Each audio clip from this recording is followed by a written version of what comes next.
Assalamu alaikum warahmatullahi wabarakatuh. I'm not going to talk much about applying to Saudi Arabian universities. I'm going to talk about the opportunities that you have to apply elsewhere, and some of the companies that do scholarships, and some of the programs that.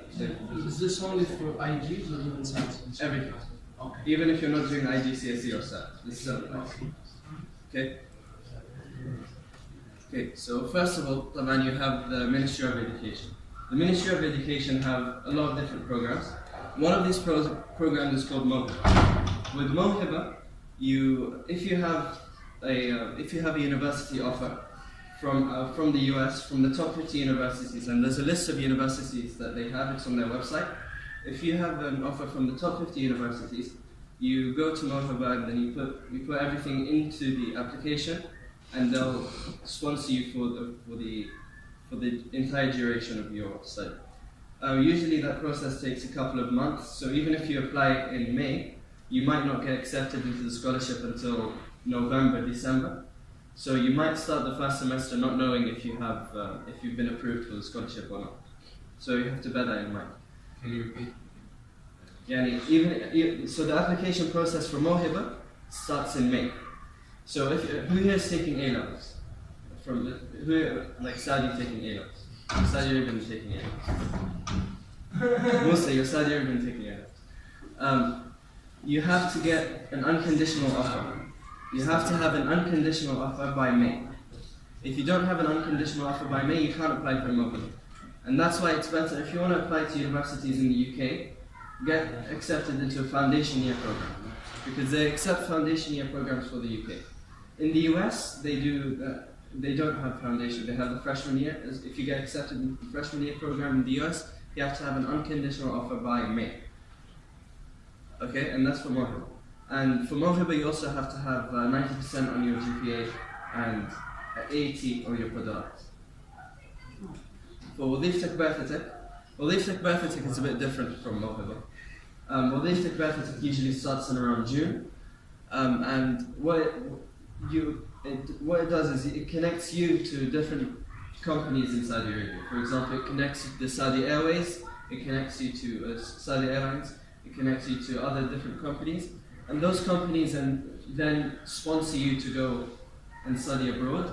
And when you come back, you're employed by that company. So say you want to work for Saudi Airlines, you go in June and you apply in Wadif Takbafatik, and they usually have their own requirements. So if you have, for example, 90 in your GPA and 85 in your Qadarat, for example, and then those companies will accept you, and then they will pay for you to go outside and abroad, and then you have to come back and work with them for the same amount of years that they sponsored you. So if you go with Saudi and they sponsor you for 4 years, you have to come back and study and work for them for 4 years.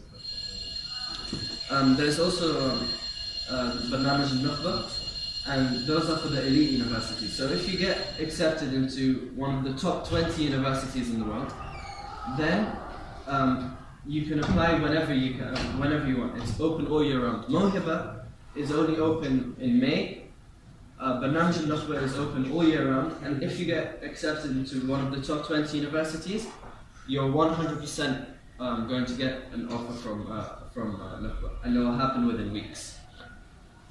And there's also another one. It's like where you go for 1 year. It's called Al-Ittihad bil-Ba'ath. So you will go to the UK or the US for about 1 year, and then when you come, and then they may or may not sponsor you depending on whether you did well during that year or not.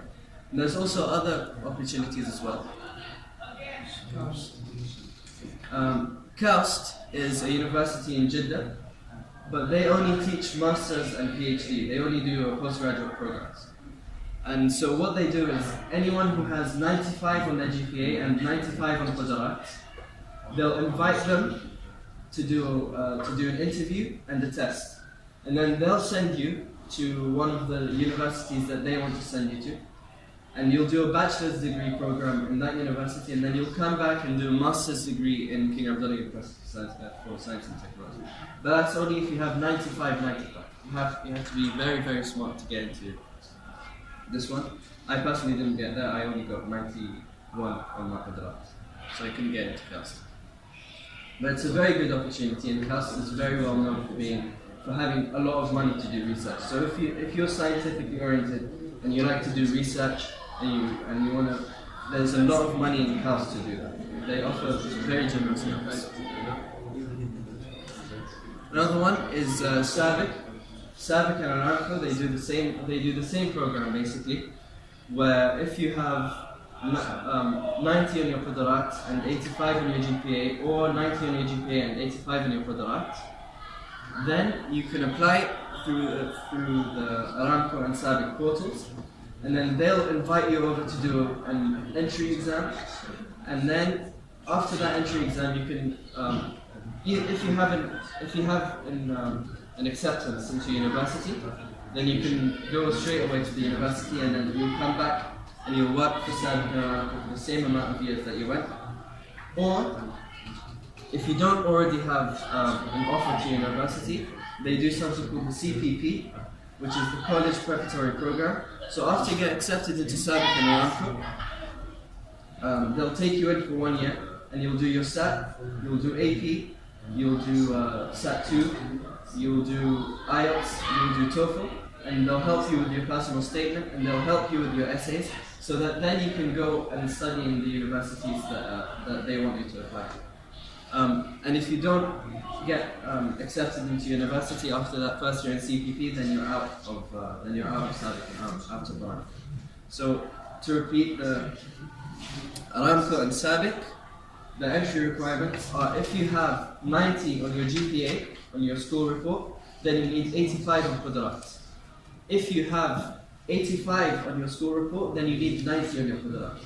And as long as you don't get under 75 in Tahsili, you'll be fine. And for Aramco, for example, the application started 2 weeks ago, and I applied, and they invited me to do an exam. So now I'm going to have to do an exam for Aramco, and if I do well in that exam, then I can proceed with that, inshallah. So that's their procedures. Prince Mohammed bin Salman founded the Saudi Federation for Cybersecurity and Programming and Drones, and last year there were 300 or 400 scholarships for anyone who has a university offer into AI, programming, computer science, and anything related to that. So if you're interested in programming, 100% go with that, because they need cybersecurity in the kingdom right now. It's no one is doing it, because it's just not very common thing to do. So if you can get into cybersecurity, 100%. If you like it, there's big money to it. I know someone who got a computer science degree in 2001. He was with Aramco, and then he went on to lead projects with banks worth 10 million riyals, 20 million riyals, and he led those projects because at the time there weren't any computer scientists in Saudi. If you go on to do medicine, if you want to go on to do medicine, then all you have to do is get accepted into university for medicine in any of the universities that they've specified. There's about 100 universities that they accept, and like the Nukhba, you can apply to this scholarship all year round. This is from No, medicine. This is Aramco is an oil company. Aramco is an oil company. It's just for oil. SAVIC is a petrochemicals company. It's just for petrochemicals. This is just medicine. If you want to go study medicine, if you like studying, if you're into that, then apply to any university abroad. It's in the top 100, and if you get accepted, then you will be guaranteed a scholarship from Saudi Arabia. Ministry of Education. You just apply. Yeah. How long does it take for them to accept you? Usually for medicine, not very long. Is this one? Yeah. Usually for medicine, not very long. Medicine and elite universities. So they have a list of the top 20 universities, and they have a list of the top 50, and they have a list of the top 100. top 20 universities, it's almost straight away. If you have an offer from one of the top 20 universities, almost like straight away you'll get an So the top 50 and 100. top 50, it will take a couple of months. Top 100, it will take about a year. Right? They are going to accept you. They might if you do really well. If you slack off, if you go during that year and you don't do very well in uni, they might not accept you into the scholarship. But for the top 50, they will definitely accept you. But it might take a few months. Medicine, the same thing. They will definitely accept you as long as you have an offer from the top 50 or top 100. Right? Okay, and there's also the last thing, it's called the MISC Foundation. The MISC Foundation is also chaired by Prince Salman, and there's about 200 to 500 opportunities there. Personally, I wasn't invited to any of MISC's programs, so I don't really know much about it, and there's not much on the internet about it. However, if you ask Mr. Applicants, he will help you with that. Usually they select people, they actually invite people based on their grades. So if you have 99, 98 all the time and your Qadara score is pretty high, then they will invite you personally, just like us. And if you follow them on Twitter, sometimes they have little windows where you can apply to certain events. So if you go to their events, then they're even more likely to accept you. And that's the same for all the other programs. Follow Wakalat al-Ifta'af on Twitter, and follow Aramco and Sabiq on Twitter, just so that you can get yourself familiar with the deadlines this year, and next year, inshallah, they'll be the same. Okay. If you want to study in Saudi Arabia, usually the application starts pretty late in the year, even after you graduated. Last year they were in around Ramadan, and so you apply to each university separately. King Saud University, I think you apply to through the Bawaba of Riyadh. All of Riyadh's public universities have their own university application process. Otherwise, all the other universities have their own. And so if you want to study engineering, for example, the best place to study engineering is in the KFUPM, King Fahd University of Petroleum and Minerals, and it's actually in the top 150 for engineering in the world. King Saud University is also pretty good for engineering, and Malik Abdulaziz is also really good for engineering, but the best for engineering is KFUPM. And they, for medicine. Medicine, King Saud University is really good. King Abdulaziz University is also really good. But for medicine, I recommend applying outside. Yeah, because you'll get accepted outside to study on scholarship, and it's just better to study in it's better to study in America. You get the culture, and you get. You're right. Yeah. I get what you mean. Yeah.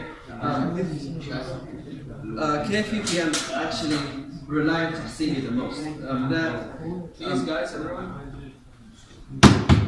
If you want to apply to Saudi Arabian universities, obviously you have to do Qudarat, you have to do Tahsili, and you have to have your GPA.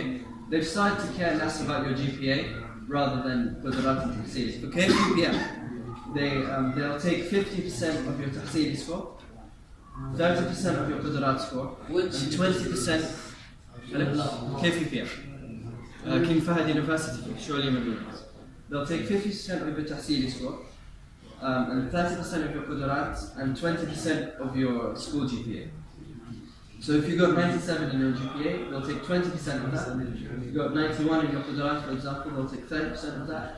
So the most important thing to do is to get 50% on your Tahsili. And usually they'll accept, and they'll take all of that, they'll average that with those ratios, and then if you get higher than 90%, then you'll get into a KFUPM. Each university has their own guidelines for their minimum requirements, and sometimes they change year by year, so